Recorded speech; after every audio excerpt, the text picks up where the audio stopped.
monestir de Nostra Senyora de la Murta té, en el segle XIV, quan així trobem que n'hi ha 11 ermitanys, i aquests ermitanys, per a fer-se en la propietat de tot el territori que era del cavaller Arnau Serra d'Alzira, és quan decideixen agrupar-se com fer una congregació conventual. D'ahir que se'n van a la Plana de Sàvia, on hi havia també uns ermitanys que estaven fundant el que seria posteriorment l'Orde de Sant Jeroni. Però estant allí són seqüestrats per pirates berberiscos i estan 2 anys en el nord d'Àfrica, fins que el duc de Gandia paga el rescat, tornen, i quan tornen volen vindre a la Murta, però el duc diu, ja que paga jo el rescat, per favor, quedeu-se en els meus dominis, en els meus territoris. I se funda Sant Jeroni de Cotalba, en Alfauir. Si vegem tant Sant Jeroni de Cotalba com el monestir de la Murta, crida l'atenció que tenen una potent torre defensiva. I tota l'arquitectura dels 2 edificis conventuals, que són les primeres fundacions jerònimes de la Corona d'Aragó, són castells, són fortaleses. Clar, diguem moltes vegades que és l'herència dels pares fundadors i aquesta preocupació de ser assaltats per pirates berberiscos. També, en el segle XVI, trobem tota la línia costera del territori valencià que s'alcen una sèrie de torres defensives de guaita precisament per lo mateix, per control de l'arribada de pirates berberiscos a la costa.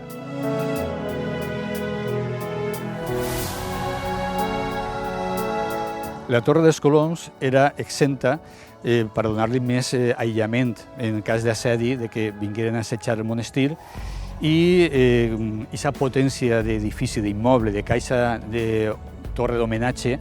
està donada també per els matacans, que té 4 balcons en cada façana, que són els que protegeixen l'accés a la base de la torre per evitar que feren mines i intentar accedir a la torre. Té almenes, té troneres, espilleres. Realment és un edifici pensat per a una defensa en la qual tampoc estaven preparats els monjos. Junt a l'arquitectura, com diuen, arriba un moment que aquesta torre exenta té que annexionar-se per necessitats d'espai. Poquet a poquet aquest edifici és des que quan la desamortització va entrant en ruïna per l'abandonament dels propietaris, l'únic que queda ara en peu, diguem, més solemne, és la torre perquè és molt rècia.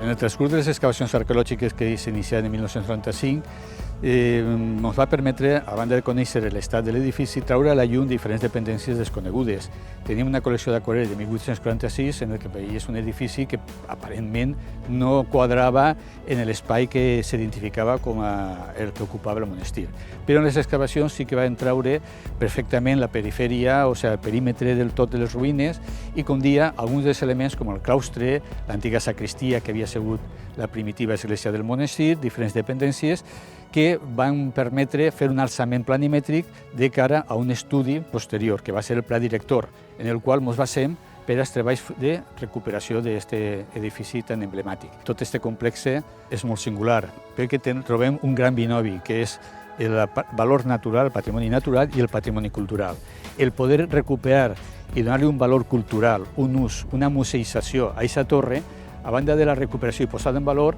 permetirà que molts puguen accedir al seu interior,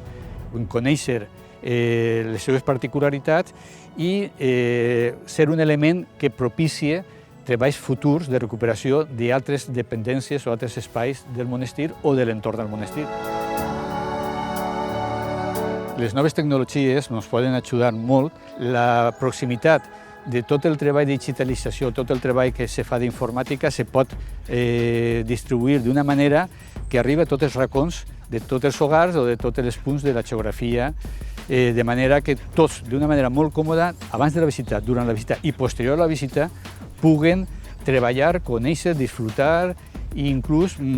familiaritzar-nos més amb totes aquestes coses que d'una altra manera, si no és presencial, no se podria obtenir.